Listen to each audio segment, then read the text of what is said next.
दोस्तों, रात के 12 बज रहे होते हैं लगभग। एक महिला चीखती है, चिल्लाती है और अपने रहम की भीख मांग रही होती है और बार बार यही कहती है कि प्लीज मुझे छोड़ दो, प्लीज मुझे छोड़ दो, मेरे साथ ऐसा मत करो।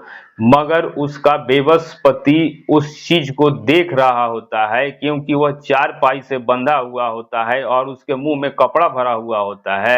लेकिन वह बेचारा बेबस कुछ कर नहीं सकता, कुछ बोल नहीं सकता। लेकिन महिला चीखती है, चिल्लाती है और उसके साथ जो हो रहा था कोई बचाने वाला नहीं था। लेकिन कहते हैं कि कहीं ना कहीं से कोई मसीहा बन करके अवश्य आ जाता है और डूबते को तिनका ही सहारा होता है। दोस्तों, ये कहानी बहुत सुंदर कहानी है जो मैं आपको सुनाने जा रहा हूँ। ये नैनीताल की कहानी है, ये एक मजदूर की है। आपके सुनने के बाद आंसू निकल आएंगे।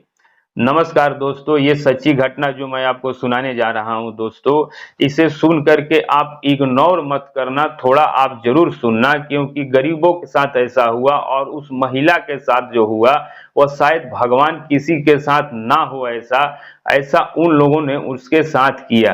दोस्तों, ये महिला बिहार की रहने वाली होती है, छपरा जिला की रहने वाली होती है और उसका पति जिसका नाम था सतीश और पत्नी का नाम था निर्मला, ये बहुत गरीब परिवार से थे।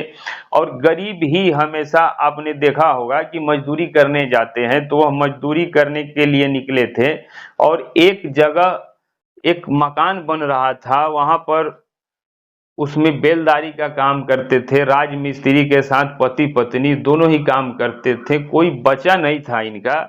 और शादी अभी हाल में ही हुई थी, साल 2 साल पहले। बहुत सुंदर पत्नी थी, लेकिन अपनी जीविका चलाने के लिए सतीश अपनी पत्नी को लेकर के नैनीताल पहुंच जाता है दोस्तों। और रोड के किनारे अपनी एक झुग्गी बनाता है और उसी झुग्गी में रहने लगते हैं दोनों। और झुग्गी के साथ बाहर गर्मी का समय था तो वह बाहर में लेटा हुआ था। लेकिन उसका काम जो चल रहा था वह काम बंद हो जाता है और जब गुजारा नहीं हुआ, काम बंद हो गया, तो वह एक रोड के किनारे खोखा लगा देता है। कोल्ड ड्रिंक, बीड़ी, तंबाकू, नमकीन जो भी होता है, तो उसकी दुकान ठीक ठाक चलने लगती है। और दुकान इतनी बेस्ट चलती है कि लोग वहां आते हैं, नाश्ता करते हैं और नाश्ता करने के बाद जाते हैं, ठंडा पानी भी पीते हैं, तो उसकी दुकानदारी लगभग ठीक ठाक होने लगती है।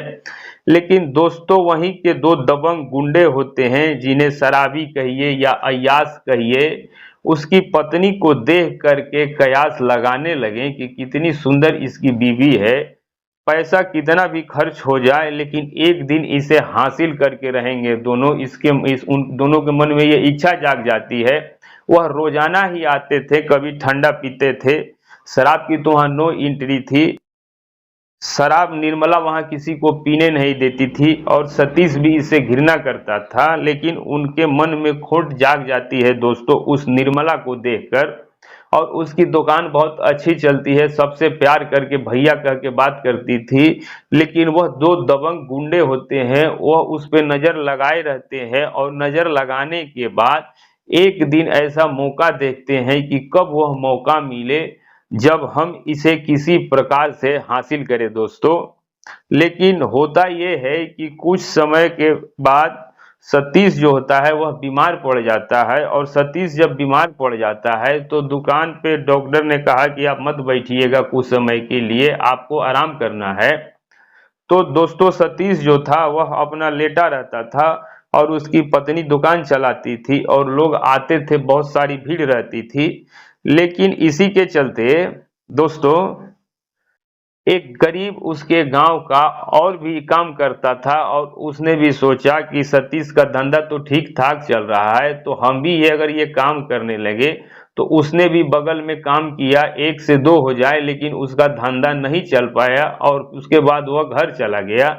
सतीश और सतीश की पत्नी रह जाती हैं और इधर एक दिन वही दोनों शराबी शराब पी करके नशे में धुत होकर के और उसी जगह जहां पर निर्मला थी और उसका पति जो था लेटा हुआ था और वह उसकी तबीयत खराब थी, और वह दोनों पहुंच जाते हैं। और पहुंचने के बाद पहले सिगरेट मांगते हैं, उसके बाद माचिस लेते हैं, सिगरेट पीते हैं, उसके बाद ठंडा पीते हैं और ठंडा पीने के बाद शराब ले जाते हैं और कहते हैं कि भाभी जी केवल एक बार हमें एक पैक लगा लेने दो। लेकिन वह मना करती है कि नहीं, यहाँ शराब पीना हमारे यहाँ मना है, आप बाहर जाके पी लीजिए।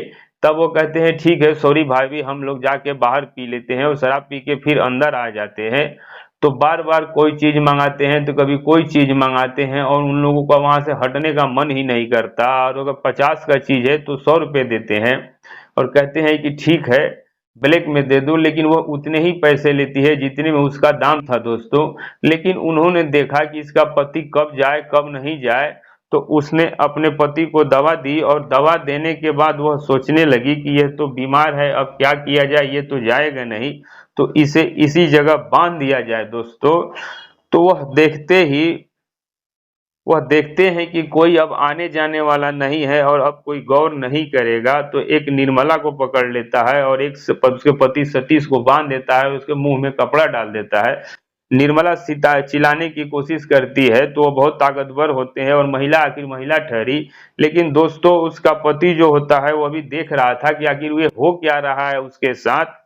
और उसके पत्नी को खोखा के से उसके अंदर जो उसकी झुकी सी बनी थी, पीछे लेटने की जगह थी, वहां ले जा करके उसे निर्वस्त्र करने की कोशिश करते हैं और उसके शरीर से साड़ी को खींच लेते हैं।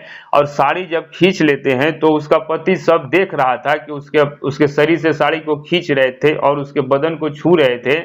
और वह चीख रही थी और चिल्ला रही थी और कह रही थी कि अब मुझे छोड़ दो, ऐसा मत करो, मेरे साथ ऐसा मत करो, भगवान का खौफ करो, और मैं एक गरीब हूं और मेरे साथ ऐसा मत करो।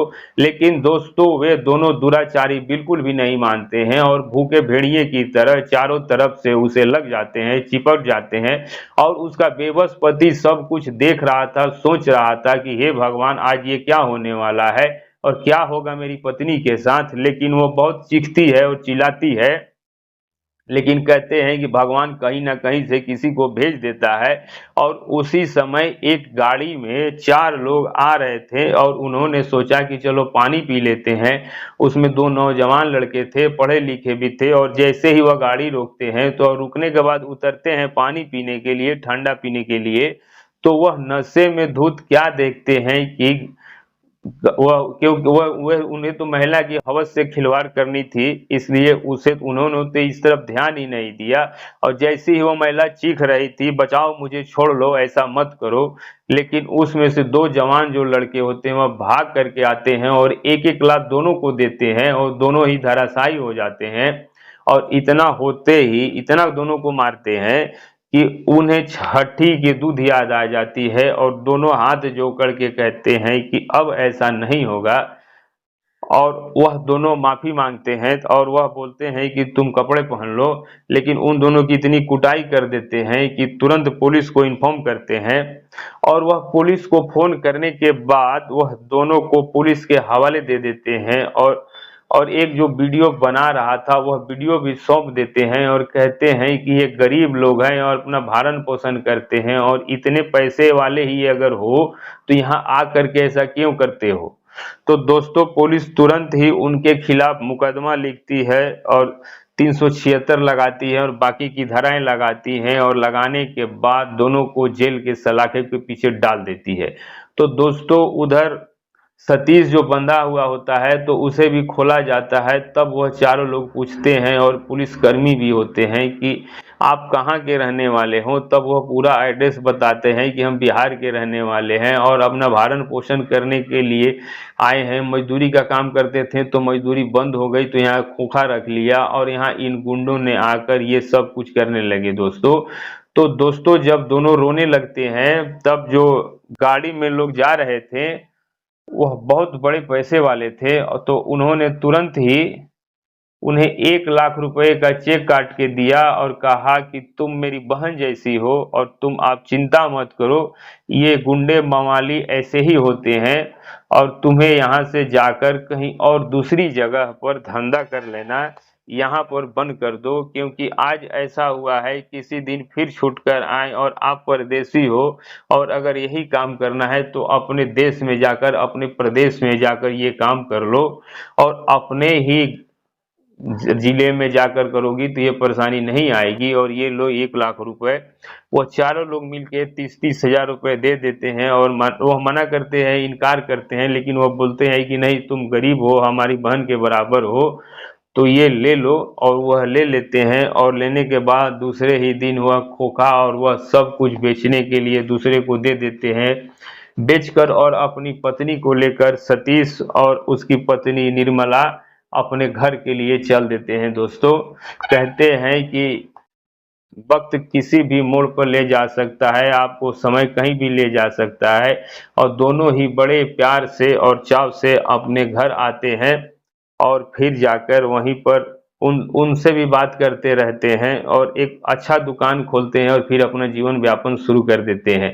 दोस्तों, कहने का मतलब ये है कि गरीब को लोग छोटा समझते हैं। इज्जत सबकी बराबर होती है, चाहे वो पैसे वाला हो या गरीब हो, चाहे भिखारी हो, अमीर हो, किसी के साथ भी ऐसा नहीं करना चाहिए जो उन गुंडों ने किया था। दोस्तों, फिर बुरे कर्म का तो बुरा नतीजा होता ही है, जैसा उन्होंने किया उसका उनको फल मिला। दोस्तों, तो हमारी कहानी अगर आपको अच्छी लगी हो तो वीडियो को लाइक जरूर कर दीजिएगा, और कमेंट करना मत भूलिएगा।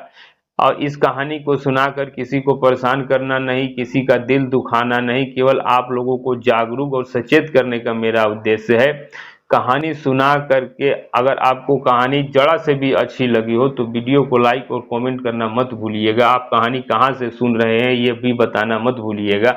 मिलेंगे अपने नए वीडियो में, तब तक के लिए नमस्कार।